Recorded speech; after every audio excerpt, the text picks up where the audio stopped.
こんにちは。ゼロから宅建士第14回です。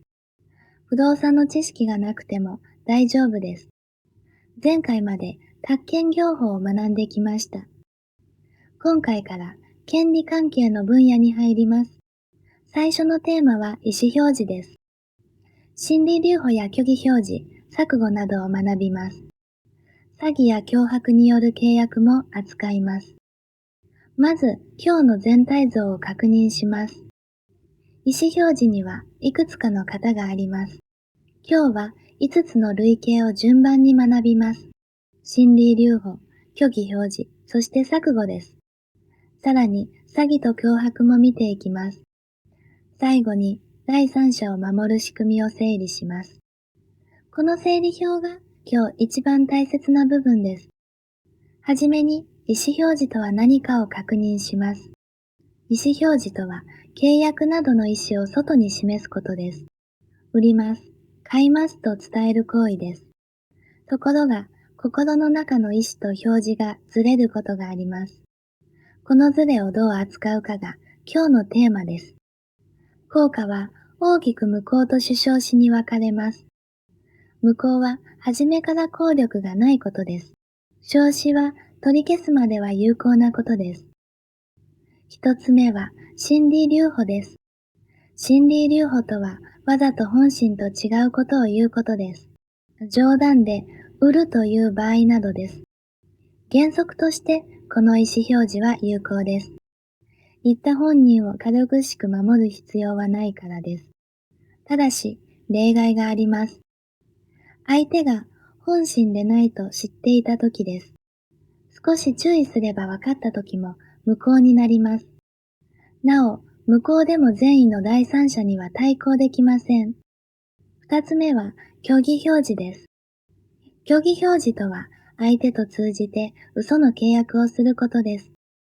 例えば、財産を隠すための仮想の譲渡です。二人がグルになっているので、契約は無効です。当事者はお互いに無効を主張できます。しかし、事情を知らない第三者が現れることがあります。この善意の第三者には無効を対抗できません。第三者は善意でありさえすれば守られます。過失があっても、また登記がなくても保護されます。三つ目は錯誤です。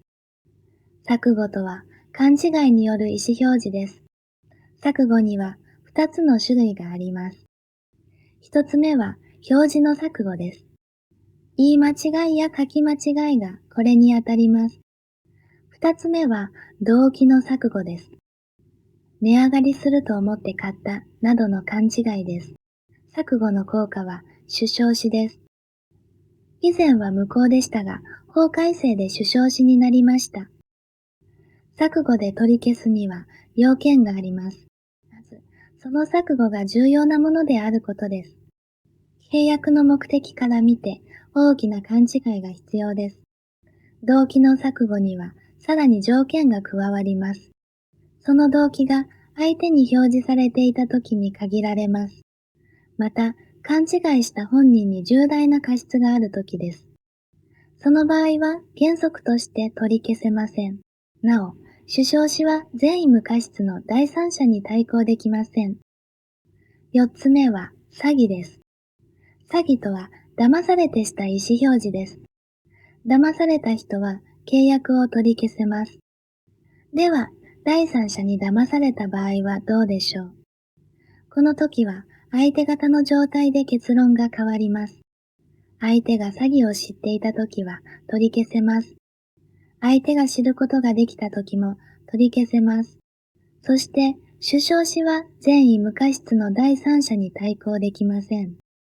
騙された人にも少し落ち度があるからです。五つ目は脅迫です。脅迫とは脅されてした意思表示です。脅された人も契約を取り消せます。脅迫は詐欺よりも手厚く守られます。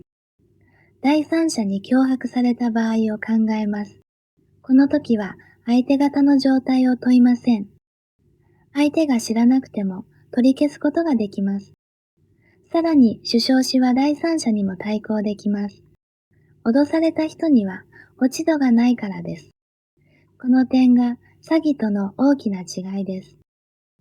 ここで具体的な例で整理します。A さんが B さんに騙されたとします。A さんは土地を B さんに売ってしまいました。B さんはそれを C さんに転売しました。A さんは詐欺を理由に契約を取り消したいと考えます。この時 C さんが守られるかが問題です。C さんが善意無過失なら主張しを対抗できません。もしこれが脅迫だったら結論は変わります。脅迫では A さんは C さんにも主張しを対抗できます。図をイメージしながら関係を追ってみてください。これが今日一番大切な整理表です。5つの類型を第三者保護の面で並べます。心理留保と虚偽表示は善意の第三者に対抗できません。この2つは第三者が善意なら守られます。錯誤と詐欺は善意無過失の第三者に対抗できません。この2つは第三者に無過失まで求められます。脅迫だけは第三者を守る規定がありません。ですから、脅迫では第三者にも主張しを対抗できます。この違いをしっかり覚えてください。試験ではこの対比が繰り返し問われます。この一覧は丸ごと覚えてしまうのが近道です。覚え方のコツを3つに分けて紹介します。まず、善意だけで守られるグループです。心理留保と虚偽表示がこれに当たります。次に、善意と無過失の両方が必要なグループです。錯誤と詐欺がこのグループです。騙された人にも落ち度があると考えると覚えやすいです。最後に、第三者が守られないグループです。脅迫だけがここに入ります。脅された人に落ち度はないと覚えましょう。語呂で覚えるより理由で覚えると忘れにくいです。ここで今日のクイズです。